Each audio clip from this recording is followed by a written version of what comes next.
Well, good afternoon, good evening, and good night. Thank you so much for downloading the Faith Life podcast of Discovery Fellowship Church. I'm your host, Pastor Nathan, here with my co-host, Pastor Matt.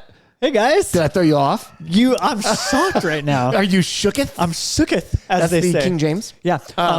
Last week we talked about how, because you said forever. Right, I know, I Pastor kept Nathan. extending it. Oh, I love it. I wanted to just throw you off a little bit. Well, you did. Keep you on your Congratulations. As always, if you haven't done so already, please take a minute, leave us a 5-star review on Apple Podcasts, Spotify, or wherever you downloaded this podcast. And please email us, podcast@dfchurch.com. We would love to hear from you. So take a minute. Even if you've never emailed before, we'd love to hear from you. Podcast@dfchurch.com. That's podcast@df, Discovery Fellowship, church.com. Now, Matthew. What's up? You might not know this. I'm exhausted today. I am not awake. I got like less than 5 hours of sleep, maybe, all said and done. So I am running on coffee and adrenaline right now. I'm trying to maybe overcompensate for my exhaustion with this just energy. I don't know. Okay. But if I get a little unhinged, I'm going to need you to pull me back in. What's new? I'm always a little we're always a little unhinged okay? on here, but it's fun. Sorry, but That's how all are right. you doing? Good. It's busy right now. Like this is a crazy season of life for me. Yeah. I keep telling people that if I can probably by spring break, which is mid-March for us, I will either have no hair left or it's all going to be gray. Nice. Just with everything going on in life. But that's okay. I'd rather be busy than bored. Yeah.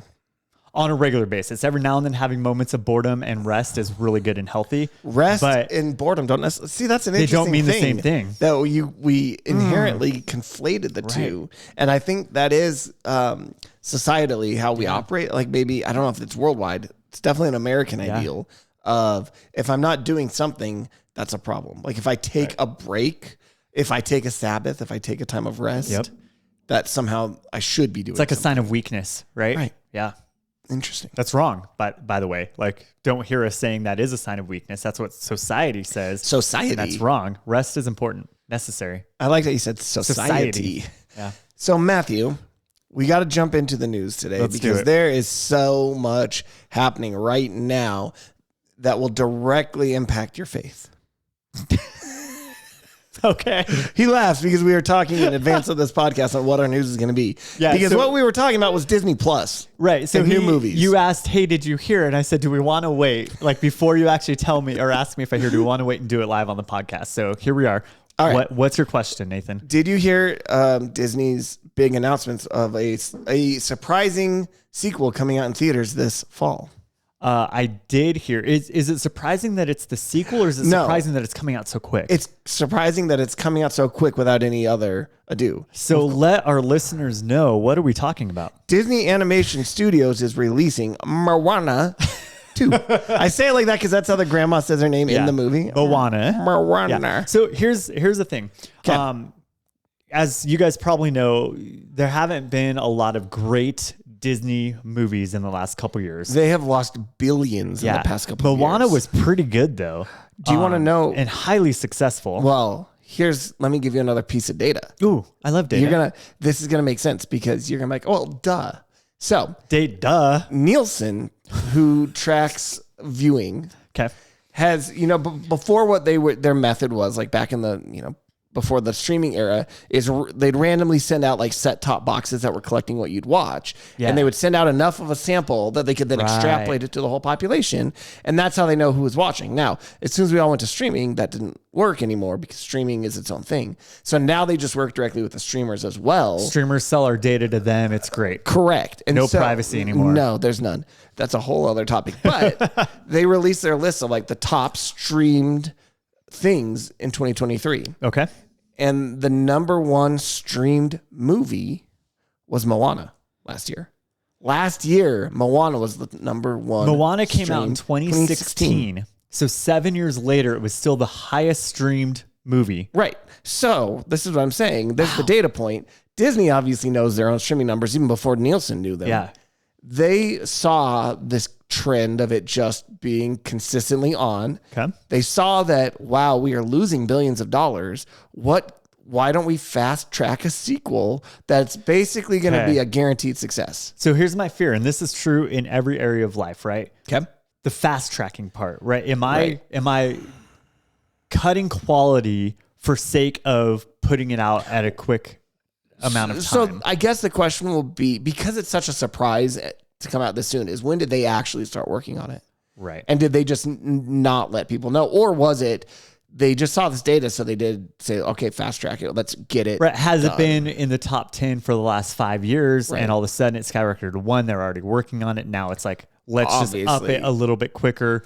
We're going to use ChatGPT to finish the effects? I hope not. No, I feel like they probably already had like the general plot anyway taken care of. It's more, we're going to put in the money to get all the animators in to get it done on time. Right. Or let's bring in 5 different outsourced animation studios that are globally there that we can get like working overtime on background stuff. Well, like and they have the money. Because yeah, but they're losing it fast. However, I'm pretty sure with this announcement that came out, because it was on the earnings call with investors. And so one of the things they also announced was first quarter of 2024, which by the way, it's not over yet. So how do you make the announcement of your first quarter profits? When does the first quarter end? Maybe they've got a quarter 3 months. Well, but they might run a fiscal year that's different. Some companies don't run a calendar year; they run their fiscal year is different. Yeah, so their first quarter might be January. I want to get the exact number because I don't want to ruin it. But I thought I read that it was like 26 billion in revenue or profit. That's the question I'd have. Revenue came in at 23.5 billion. Okay, but so that's not necessarily profit. What was their ended up expenditure? Being a 50% increase in dividends for shareholders. So that's nice from before. So that means that there was a good profit at least in total. All right, Google me this: how much money did Disney lose in 2023 in the box office? At least everything, because it's a lot. And so to the point where they got rid of Chapek or whatever his name was and brought Iger back, right? Chapek. And Bob Iger said, we've lost sight of what our job is, which is to tell stories, not send a message. So my wondering is this a fast-tracked movie? And they said, don't put any of this stuff that's been controversial lately. Just make a Moana Just make sequel. a good movie. And I like that. I hope that's true. I would. Now, here's the reason we were talking, like, is this in the works already, or was this kind of a reactionary thing? The one thing that makes me wonder if it was a little more reactionary is they also just last year announced a live action remake of Moana. Right. And so, and that's going to come out later. Like, it's weird that you're doing all of a sudden a sequel also. Right. Because to me, it sounds like you would have done the live action one, or you would have done the sequel and then maybe years later announced the live action one. Hot take. Yeah. I have no desire for a Moana live action. I don't care either way. Like, all of their live actions have been increasingly soulless, as is everything Disney has released. So I was about to make a joke about redheads in that moment, but I won't. I'll let you guys use your imagination. So in 2022 quarter 4, they had a $1.4 billion loss. Yep. 2023 quarter 4, it was only a $387 million loss. So they're getting better. They're not dead yet. No, but they have some catastrophic failures. Indiana Jones, huge failure. The Marvels, massive failure. Wish, pretty big failure. So let me ask a question. Yeah. How does this tie into our faith? I was about to say, we jokingly said this would be so much, and because it was so far from it. But here's the question: the reason that Moana was the number one streaming is because it's a good movie. Kids love it. Actually, Disney had a bunch in that top category. Yeah. But there were not some of their more recent failures. Right. It was Encanto. It was Moana, and it's because kids are just watching and watching and watching. And I know that there's been this feeling, and the reason that Disney is probably failing to some extent is they have alienated their family audience. Right. And the reason that they've alienated their audience is by pushing in a very strong agenda and messaging that I don't know if most families feel this way, but especially as a Christian, I'm like, I don't need my 4-year-old watching this clearly agendaed movie. Right. To spread I want good, wholesome entertainment for my kid. Right. I'm okay with topics that might lead to good, healthy discussion. Sure. At age appropriate levels. But when you have an animation studio that really is meant for children, right, and you're putting in things that honestly, developmentally wise, they should not be worrying about or being exposed to until later on. Right. That's where. Well, all right. Where So, like, let's say it. for an example, instead of, we won't dance around it. Was it last year or the year before? Walt Disney Animation Pictures, it was the year before, had Strange World, which was a huge, huge flop for Disney. One of the things that came out about that was it has a teenage character who is has same-sex relationship that they're pursuing. And that made a lot of people, myself included, saying, well, then I don't want to watch that. I don't want to support that messaging. Right. Now, the other side, the cultural side, the non-Christian side is going to say, well, why is that inappropriate? But like opposite sex relationship is okay, and like Sleeping Beauty or something, like they're all the same. But the fact that that was a big failure for Disney shows me that actually most families don't want that in their movie. Right. It seems like they went through a season and it feels like they're getting better, or at least recognizing their mistakes, right? But they went through a season where it was more about catering to the minority, right, and trying to, I don't even know how you would word it, but rather than recognizing who their core audience, their biggest audience is, which is families. Like Disney has always been, Walt Disney himself, right? Like his purpose was to create high quality entertainment across all levels for families. And so when you start throwing in political agenda into it, you're going to ostracize your core audience. And sure, you might have some people who are like, yay, go Disney because you're supporting, all these LGBTQIA+. all these other things going on. But yeah, I think what maybe we're starting to see is a little, because here's the thing, a lot of that at least is actually comes across very disingenuous. Like you're just checking off a box to say, look, we got this, without actually trying to do anything interesting about it. Yeah. And so it's like what we saw with like Bud Light. And they, again, misunderstood their core audience and paid a huge price. They're still paying for it. Still. Yeah. And I don't know, like, will that brand ever really recover, or will that association always be there? I don't know. What's funny is they also just had a bad product to begin with that somehow was marketed really well. Well, yeah, they're still like, they were the number one, and they're sorry if that's your jam, but no thanks. Their parent company is still doing very well, but that brand, I think, might be just done, irrevocably tarnished. I did hear, so Super Bowl is in a couple days from day of release for this, right? And I did hear that Bud Light has some commercials in it. Okay. But they're going back to just like super simple, basic focus on the beer rather than focus on the family supporting. No, focusing on their product itself rather than a separate message.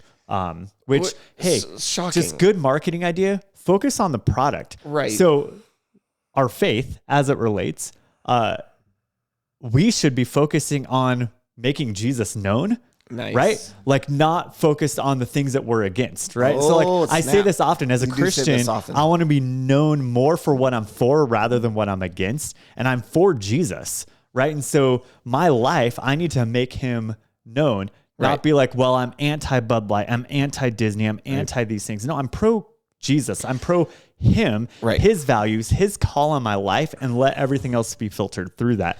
Now that doesn't mean I'm not like a prude when it comes to entertainment. In fact, I'm probably, maybe to a fault, a big Disney apologist. I really like Disney and all things Disney, but I never saw Strange World. I still haven't watched it. I have no desire to watch that one, actually. Right. And honestly, like if you would have said, hey, Matt, what do you know about Strange World? I wouldn't have been able to say that, oh, well, there was the same-sex attracted character in it. I would have said, it looks meh. I would have been interested in that it's like an interesting sci-fi family tale. Because there's a lot of, we were just, Lex and I were watching recently some of these what I call underrated Disney movies, like Treasure Planet is actually, I think, a really great Disney movie, but nobody really talks about it because it's a weird sci-fi story. Yep. But I think that, we had a whole episode about this. You can go back and listen where we talked about like, can Christians participate in boycotts. It's an interesting thing. And I think we're continuing to see people voting with their dollar, for lack of a better word. And I think companies are starting to realize, like, I don't need you to support this group for just this month and then move on and pretend like nothing ever happened. Our producer in the room had a note about this, about diversity, equity, and inclusion offices those are a huge thing, and how the more that those come out, the more people are like, wait a minute, what are you doing? Like, what they'll do is they're hiring, and in their hiring statements, they'll put things like, we will give preferential application treatment to people who are from underrepresented groups or minorities or things like that. So it's like, if you're not one of those, don't bother to apply, which again seems illegal. I thought we had a thing about, like, you can't discriminate your hiring based off race, but that's a different topic, I guess. Yeah. So aside from Disney maybe learning a few lessons and hopefully turning it around, anything else going on in the news? I mean, there's a lot, but since we want to move on, and we've spent a long time on Disney, so let's move into the Bible. And actually, I'm gonna tie this in a little bit, because part of what we were reading this week was about Disney. No, we were in Exodus still, and we got into the 10 Commandments.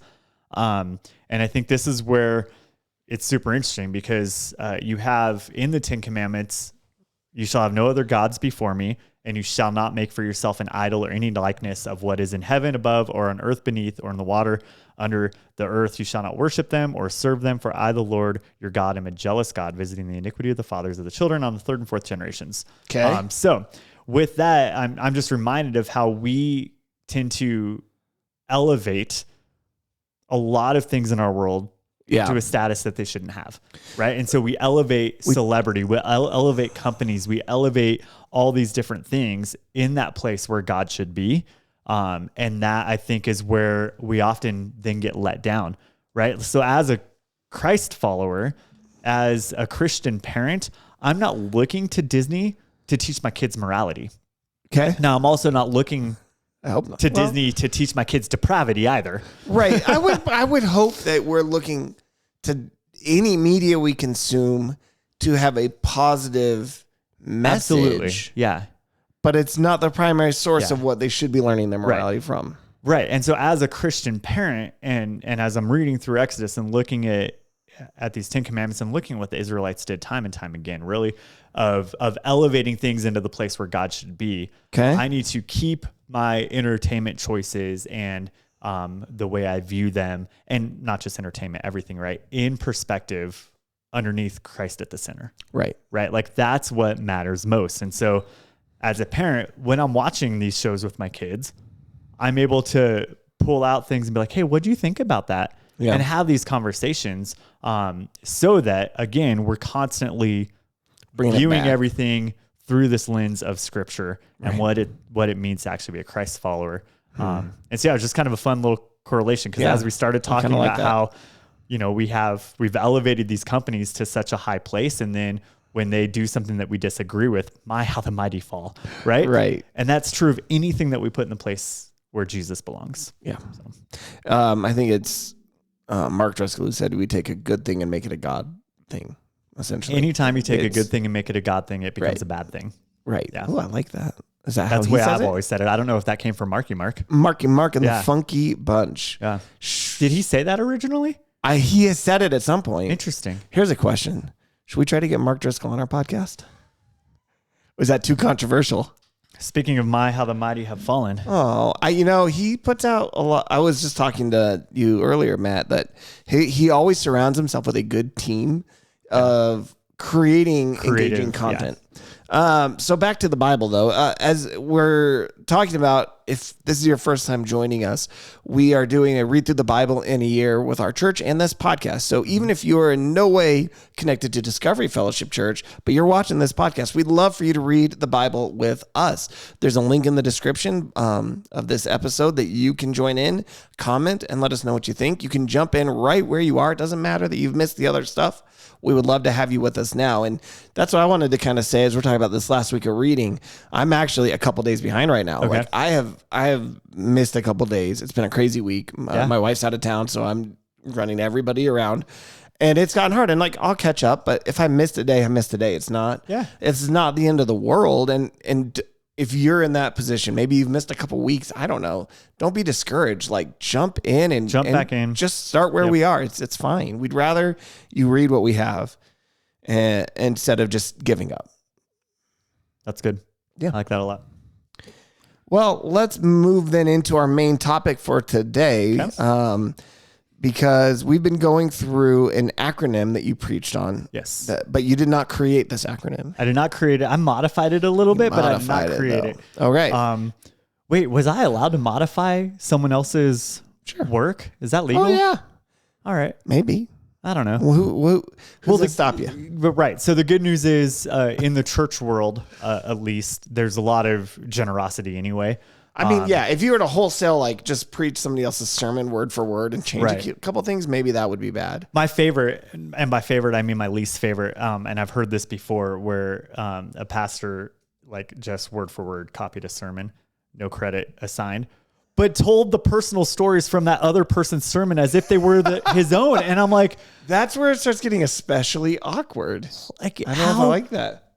At a minimum, just delete that part from what you're sharing. If you can't think of something specific to you that ties into that, just move on from those. Yeah.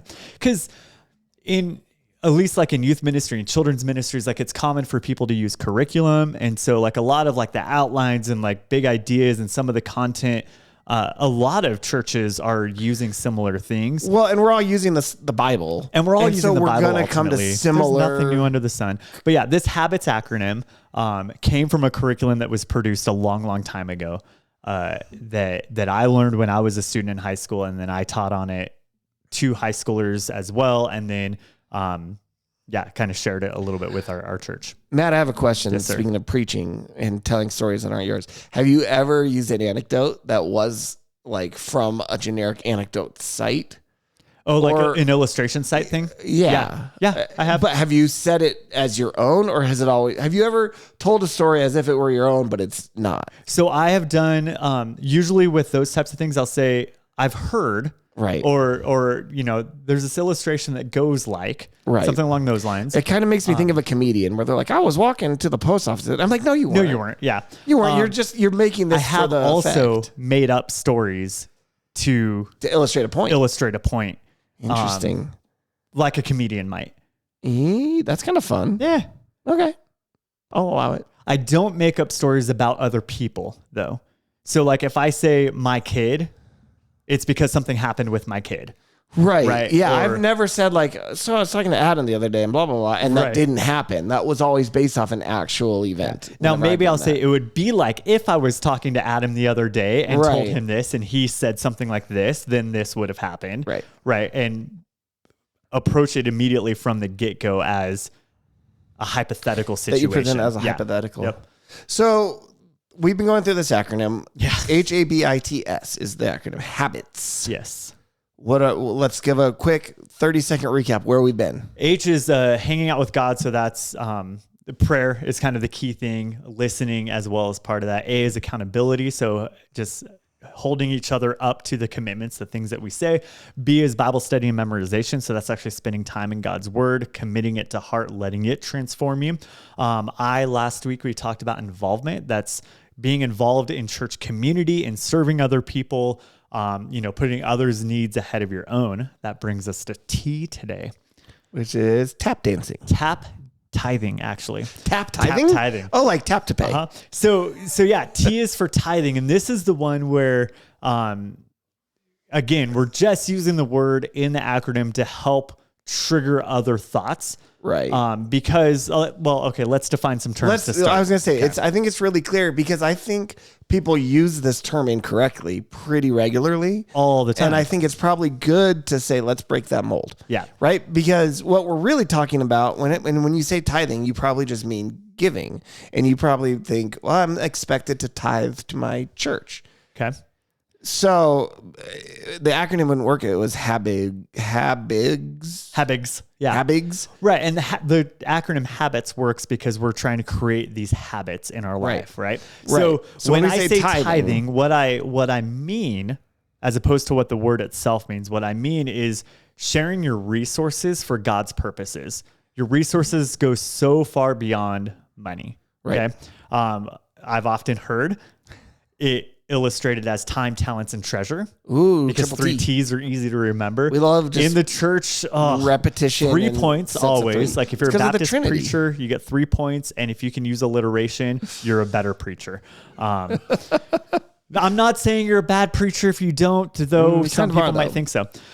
So tithing, that word itself is very much just a church word. I don't think I've ever heard it outside of the church of like, in the corporate world, hey, employees, are you giving your tithe to Coca-Cola? Right. No. We're giving a lot of money to Coca-Cola, but not necessarily a tithe. Well, let's talk real quick about what that word really where it originated means. Yeah. What is that word? Like the actual definition of that word is a tenth. Yeah. That's so Deuteronomy 14:22 actually defines it for us. Right. You must set aside a tithe of your crops, 1/10 of all the crops you harvest each year. So if you're reading, you're like, well, I don't know what tithe means. It defines it for you right away. Right. It says, if you don't understand the word tithe, it literally means 1/10. Right. Right. So 10%. And so the idea at the time was that I would set aside literally 1/10 of my crops, or my livestock, whatever I have in that moment, to offer back to God as a sacrifice, right? It was a way that I expressed my devotion to God was by setting aside that 10th. Now, what was interesting is at the time, it seems that it was just a command. There wasn't really a lot of conversation about the heart behind it or the motivation. Right. Right. God said, do this as a way for you to express your obedience towards me. Right. And so over time, it became a checkbox, a rule to follow. Kind of like the Sabbath. Kind of like the Sabbath. Yeah. Where it was less about purpose and more about my spiritual to-do list and me going, I'm good with you, God, right? I'm checking it off. We do that with reading the Bible a lot of times where I love the YouVersion app. It has done wonders for people's Bible reading, but there is that dopamine hit when you see that check mark next to your daily accomplishments. Well, and especially because they've gone and they've said, oh, you can get a badge for this. And you get they have given like little other rewards. Yep. Dopamine. So we have to be careful because that's where it becomes a strictly obedience thing, which is nothing wrong with obedience. Obedience is great, but obedience without the purpose behind it becomes just a to-do list. Right. Obedience without heart, maybe. Obedience without heart. So, that's kind of the culture that Jesus actually grew up in. And so he knew that tithing had lost that like spiritual significance amongst most people. And so I love, there's a moment in Mark, and we actually just read it in our reading plan that worked out recently. Well. So it worked out really good, where Jesus kind of flips the culture of tithing upside down. Okay. And reveals the heart, what it's supposed to be about. So he says, God created this as an element of obedience, but you guys have lost the heart behind it. Let me refocus us. So Mark chapter 12, starting at verse 41, Jesus sat down near a collection box in the temple and watched as the crowds dropped in their money. Many rich people put in large amounts. Then a poor widow came and dropped in 2 small coins. Jesus called his disciples to him and said, I tell you the truth, this poor widow has given more than all the others who are making contributions. For they gave a tiny part of their surplus, but she, poor as she is, had given everything she had. So like, first of all, I love that Jesus never holds back, right? He just says right away, basically like all those people's giving, all the offering that they gave, that was like meaningless. This woman though, she gave out of like sacrifice, out of a heart thing, right? So I think it's important that when we look at this, because a lot of times Jesus speaks in parables. This one wasn't a parable, right? This wasn't a hypothetical story like we were kind of talking about with preaching that we sometimes do. Yeah. This says Jesus sat near this collection box and observed. And like watched it happen. Yeah. So like, it's important to know this is a real situation that happened, right? Yes. When we read the Bible, we always talk about understand the context, understand the genre, understand what is actually happening. So this event happens, gives us a little bit of context. And there's a lot I think we can learn from what's going on here, right? Mm-hmm. Like we can, I don't think we plan on necessarily doing a big like expository sermon on Mark 12 right now. I mean, we can.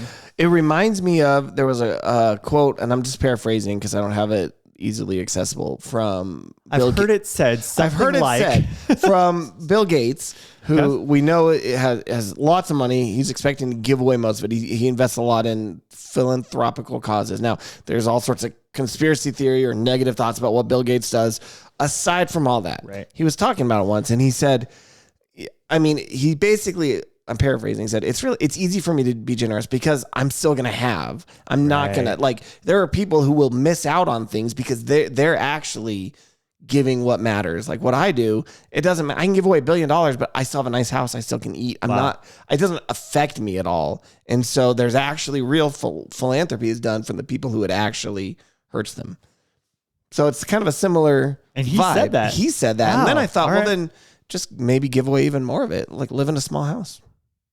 Make it hurt for you. Mean something. Yeah. Interesting. What did he say to you when you told him that? He just hit me with open palm. That's fair. That's funny. So yeah, what I find interesting before we like get into the heart of the thing, is it seems like these rich people who are putting large amounts in was done for show, right?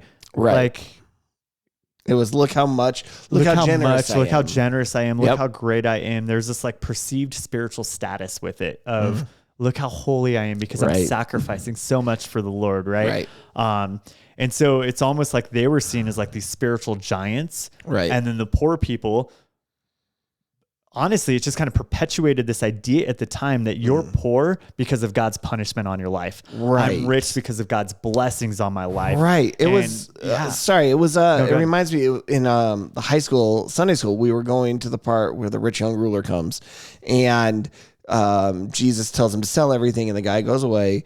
And then Jesus said, it's really how hard it is. He goes away sad, by the way. And I love that. And he tells the disciples, how hard is it for a rich man to enter heaven? And the thing that jumped out at me when we were talking about this, the disciples were like shocked and then said, well, if a rich man can't get to heaven, then who has a chance? Right. Like their thinking was, if you've got material good, that must mean you're set with God. Right.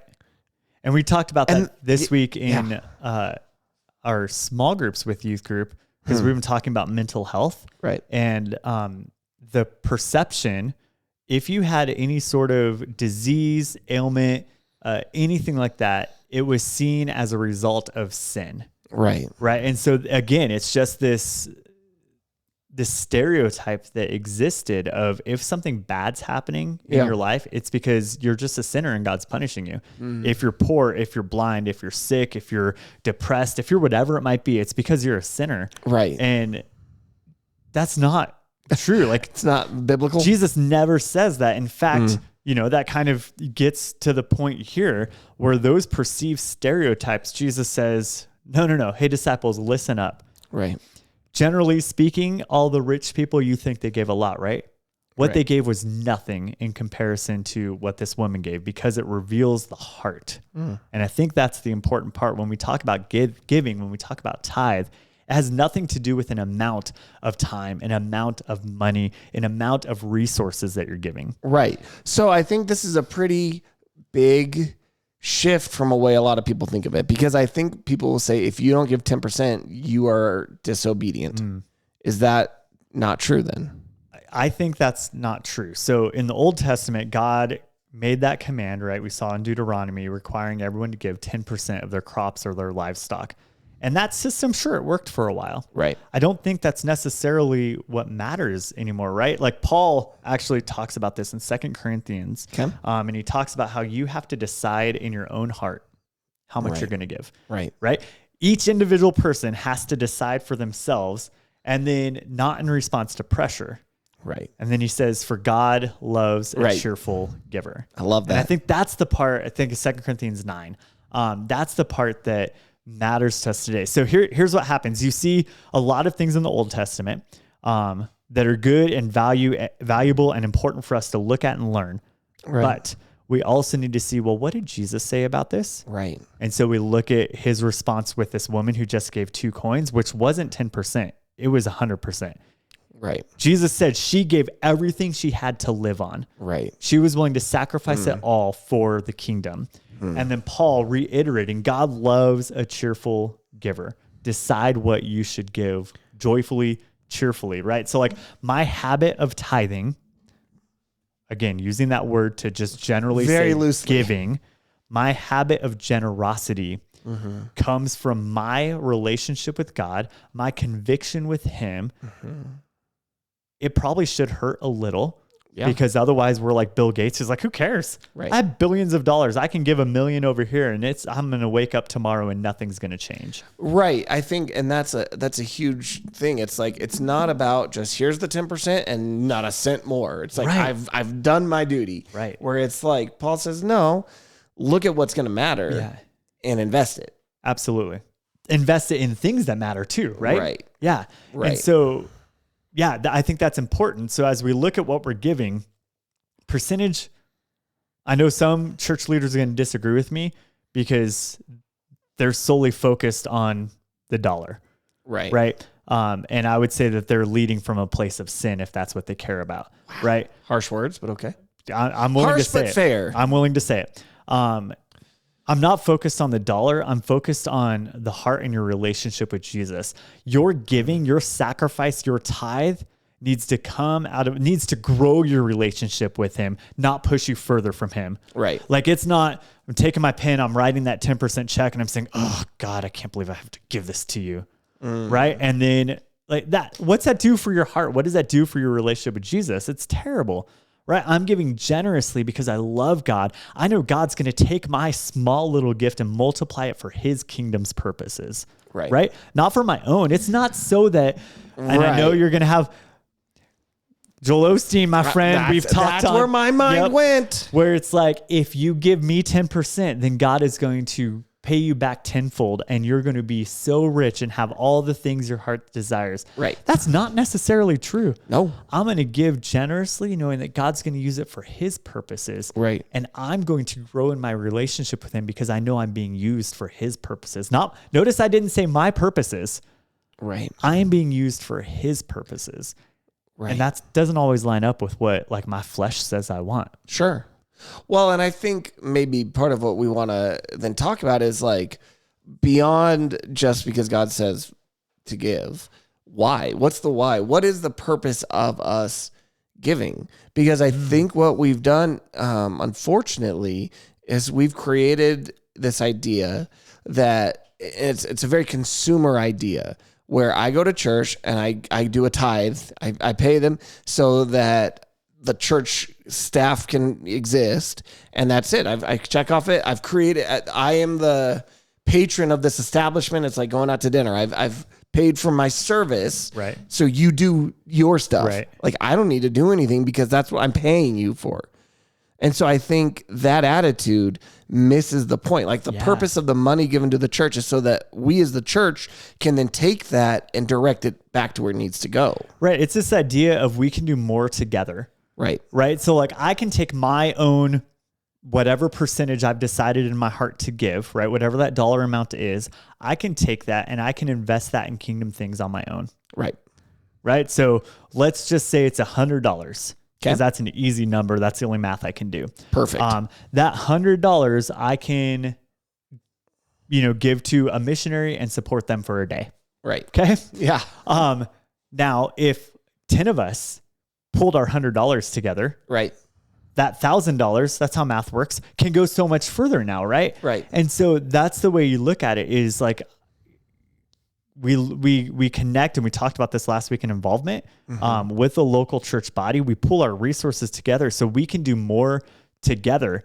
And then my role as a church pastor is to equip you for the work of the ministry as a congregant, as a church member, as a church goer, right? And so it's not It's not, I've paid my dues so that you can do this stuff. It's we've pulled our resources and we're going to use those resources. And that's why we have an elder board for financial oversight at our church to make sure that we're being wise stewards of what God has pulled together here in this local community, and then sending it back out through this building and the expenses that come with it's part of our expenses, through staff salaries, through missionary support, through outreach events, through all these different things, but making sure that the goal isn't,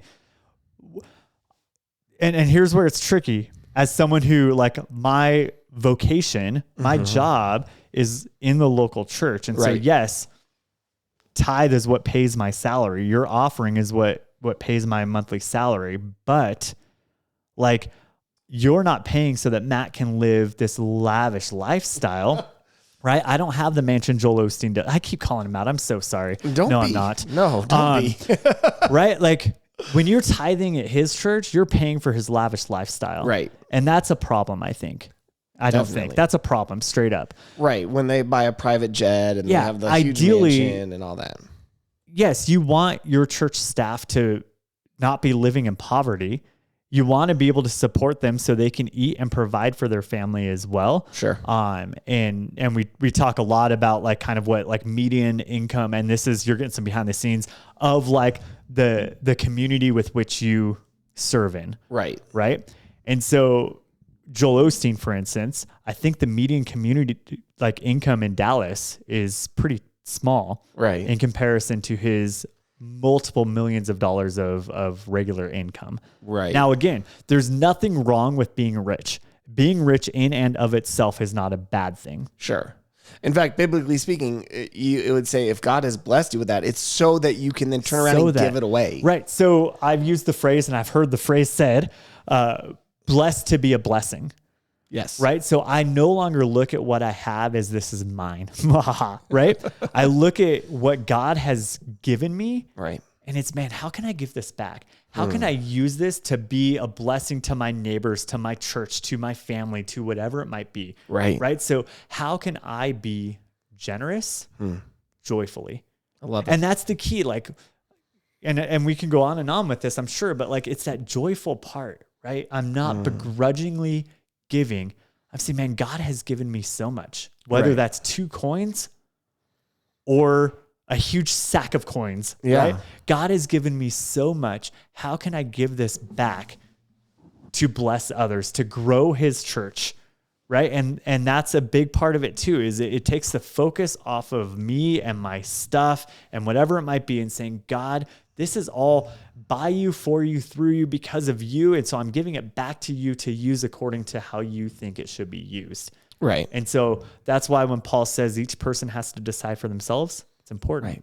And I think that is a scary thing for some people. Like, we like clear guidelines as humans because we want to be able to say, here's what I have to do and here's what I don't is do. The bare minimum that I need in order to be right with God. Right. And I think when it's nice to say, well, 10%, that's what I have to do. And like I said before, that not a cent more. But the other fear when we say, well, you don't have to tithe.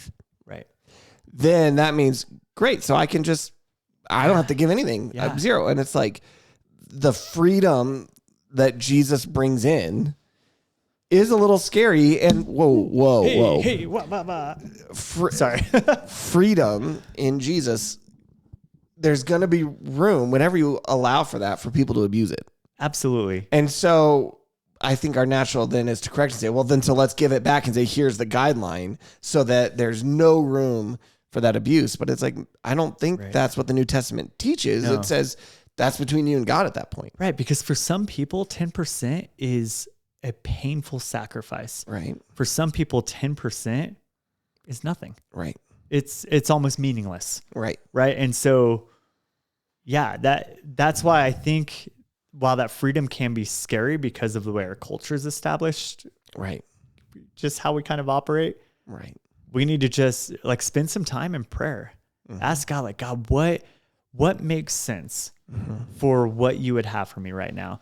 Right. And maybe you like struggle paycheck to paycheck and you're not living a lavish lifestyle. And so you're struggling just to barely make ends meet. Inflation stinks, right? It's the worst. It does.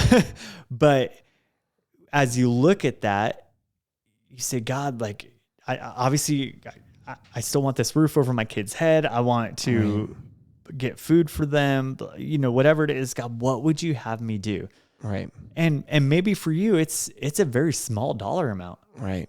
But God says, look, you have a lot of time right now in this stage of life, maybe, right? You have a lot of time that you can give, or you don't have an income, but you have a home that's paid off right now, which is why you are able to get by on a low income. Use that home. Right. Open your doors. Right. So like we have things other than money to offer, to give sacrificially and generously and joyfully back to God. So I think it's a matter less of a list of rules or a checklist and more of a, God, what would you have me give in order to grow in my relationship with you? Because that's really what this is about. It's not about growing the church's bank account. It's not about growing your status as a fun neighbor who invites everyone over all the time. It's about sacrificially giving of your time, talents, and treasures, the 3 T's, because those are easy for me to remember, to grow in your relationship with God. Awesome. I mean, that's really the goal of all these habits. Right. And I think that's kind of a good way, as we kind of bring this main topic to a close, to kind of leave it like, if you hear anything, hear that. And go from there. I think it's less about, and this is a whole, maybe we do a whole episode on this sometime, but there's this whole bigger topic that kind of gets exposed when we talk about this specifically, which is, what is the relationship of the Old Testament law to the New Testament Christian? Sweet. And so maybe we put that on the list of things to talk about, because I think there's definitely a big conversation to be had about that. But let's move on today to our AI segment. This is where we ask the AI to give us a funny list, and Matt gets to react live. So listen to, we even have an AI written song, like the AI sings now and writes music. Yep. Here's the weird thing about it. The AI thing generating it stopped very suddenly. So maybe I'll try to generate a new one that doesn't have such a weird, abrupt ending. But for this week, you're going to have that abrupt ending. Listen to this. Hey, it's the Faith Life Podcast. Pastor Matt and Pastor Nathan, they bring the laughs. ChatGPT, it's AI on the beat, generating funny lists, making us all feel so neat. Funny lists we can't resist. ChatGPT, your comedy genius, lifting our spirits one joke at a time. Life Podcast, gonna make you smile. Okay, so Matt, I had a list that I had generated, and last minute, I changed it. Oh my! I moved it to something else. I was gonna do something more on the tithing subject, because I usually bring it in topically, But instead, we went a very different direction with this. So here's what I asked it instead of tithing. I mean, I had that list. We could go with that list, but we're going to go with this one instead. I said, give me the top 10 Bible stories retold as classic Disney movies. Okay, I mean, that ties into what we talked about in the news. That's why I called an audible. I changed it while we were talking about it. I said, do that. I was thinking maybe you were going to do like something Super Bowl related. That's the thing? The Super Bowl? Oh my goodness. All right. So here, for all you Disney files out there, what do you think about this? Number 10.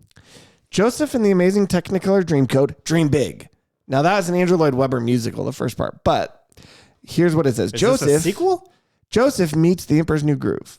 Joseph's journey from slave to ruler, thanks to his ability to interpret dreams, is filled with vibrant colors, catchy songs, and an epic transformation story, all while rocking a coat that even Cusco would envy. I was going to say, please tell me he turns into like a llama. Yes. Okay. Maybe. No. All right. So number 9. That's fun. Samson and Delilah. The haircut heard around the world. I like these subtitles they're giving them. Samson's story gets a tangled twist. Instead of Rapunzel's hair being the source of power, it's Samson's. Delilah is more Mother Gothel than Flynn Rider, and the moral of the story is to never trust someone with scissors near your hair. It's a good moral. That's a pretty good. I'd watch that. That could be fun. The other thing I didn't tell you, Matt, but if you're listening, as each week, I'm going to say, come check out the YouTube real quick, because I'm going to actually, instead of generating one big mural of it, I'm going to just generate an image for each of these. Okay. As much as I can, like a Disney style. Sweet. of these stories. So those of you watching on YouTube, you're seeing those. Number 8, The Prodigal Son, Homecoming. A retelling of The Prodigal Son with The Lion King 2, Simba's Pride vibes. That's a deep cut. Oh, okay. Not Spider-Man. I was thinking Spider-Man and I was excited. After squandering his inheritance, the younger son returns home to a forgiving father and a jealous brother. It's a tale of redemption, family, and the circle of life that moves us all. Okay. All right. Number 7. Now, are these all from Disney Animation Studio or are they from Disney Pixar? You're getting some of both. Okay, because I'm just trying to like visualize what this would actually look like. I think I'll probably, yeah. Okay. All right. So, where were we? Number 8? No, that's The Prodigal Son. Number 7, Esther, A Royal Tale. Cinderella meets the story of Esther, where a young Jewish girl becomes queen and saves her people. Ooh. Esther's bravery and wisdom are her glass slippers, and Mordecai is the fairy godparent guiding her way. Do you like Mordecai as a fairy godparent? That's a little bit of a stretch. Yeah, but it could be kind of fun. A little bit. All right, number 6, Daniel in the Lion's Den, Roar of Faith. Oh. Daniel gets the Lion King treatment. Trapped in a den with lions, Daniel, with a Mufasa-like mentor spirit, shows courage and faith, turning fierce lions into friendly companions. Think Hakuna Matata, but with more praying. It's a good thing the lions in the den were practicing the Daniel fast during that time. Oh. Get it? Ha. Oh my goodness. That was bad. Bad dad joke of the day. Number 5, The Tower of Babel, Lost in Translation. Imagine Zootopia. So that's still Disney animation. So I don't know if there's actually any Pixar. But there's some CG, some Tower of Babel, Zootopia. Where instead of different species learning to live together, it's different languages. The construction of the tower goes awry. Everyone starts speaking in animal tongues, leading to a hilarious mix-up and construction chaos. So the people just start roaring and bleating. And yeah, I kind of like that. Jonah and the Whale, Under the Sea Survival. Jonah finds himself in Finding Nemo scenario inside the belly of the great fish. With the help of some aquatic friends, he learns the importance of obedience and navigation in the most literal fish out of water story. All right. All right, number 3, David and Goliath, Stone Slinger. Think Brave meets David and Goliath. A young shepherd boy with unmatched slingshot skills takes on giants, proving size isn't everything. Merida and David team up, teaching archery and slingshot skills to outwit their foes with a soundtrack that slaps harder than a stone from David's sling. Wow. So would it go with like the Scottish Highlands theming? I think still? yeah. Does that slap hard? Oh, it slaps hard. All right, number 2. Moses, Prince of Egypt, King of the River. A crossover between the Prince of Egypt and, what do you guess? Maybe I'll let you guess on these couple last ones. Say it again. All right, so it's Moses, Prince of Egypt, King of the River. So it's a crossover between the Prince of Egypt, or the Moses story, and... What's King of the River? Jungle Book. Aladdin. Oh. Where Moses, with the help of his magical staff, courtesy of the genie, parts the Red Sea with a song and a dance. Jafar is Pharaoh, and instead of a magic carpet, we have a path through the sea. All right. That's kind of weird, right? Yeah. And then number 1, his titles are hilarious. Noah's Ark, The Flood and the Furious. All right, so we're Noah mixed with what Disney movie do you think we're going to go with for Noah? Well, The Flood and the Furious is the Fast and the Furious. So yeah, that's kind of weird. Weird. Not it. This is a Disney. It's a Disney animated movie. Hand animation. I'll give you some more hints that we're going to cross. Dumbo. No, that would be a good one though, because of all the animals on the train. It's like animals on the ark. We're going Little Mermaid with Noah instead of singing about Under the Sea with Jonah. Instead of singing about wanting more, Noah's building more. An ark, specifically. No, Jonah was Finding Nemo. With a motley crew of animals, this aquatic adventure is about sticking together and weathering the storm. Sebastian and Flounder are replaced by a pair of lions. And instead of fighting sea witches, they're braving the flood. All right. So those are the top 10 Disney but biblical stories combined with Disney movies. All right.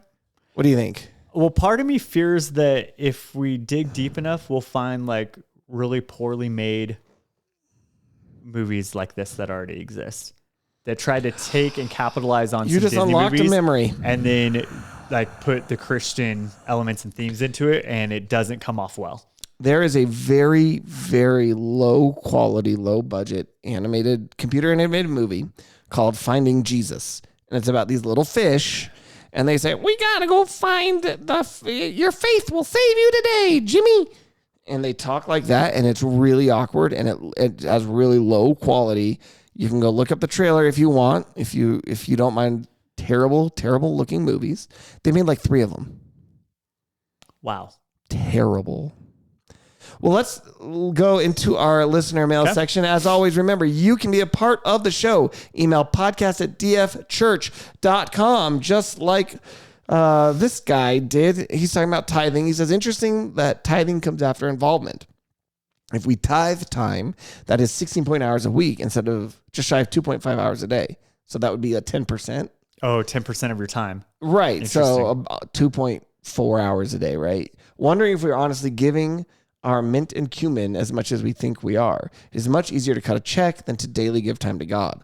Along those times, if we were to serve others 2.5 hours a day, we are not offering our lives as living sacrifices, but being a Pharisee. What do you think about that? Yeah, I think it's true. For a lot of people, it is easier to cut a check than to give of your time. Oh, yeah. Which is why we talked about why the heart matters so much. Right? The mint and cumin thing, he's quoting from Matthew. Right. Where Jesus is then quoting from Deuteronomy and saying, but you're not obeying the actual important stuff. Right. Right. Like justice and mercy and loyalty and things like that, whatever else he says in there. And so, yeah, kind of just a good reminder actually of it literally has nothing to do with an actual number. It has everything to do with your heart and your commitment to God. Right. So, yeah, when we talk about, it's an interesting thing. Like you say it's easier to give money than time. It's because for time, some people. Well, for almost, here's the thing. Time is a fixed amount. You never get more. We were talking about this at our staff meeting yesterday in our Bible study. Yep. No matter what you do, rich or poor, anything, you have 24 hours in a day.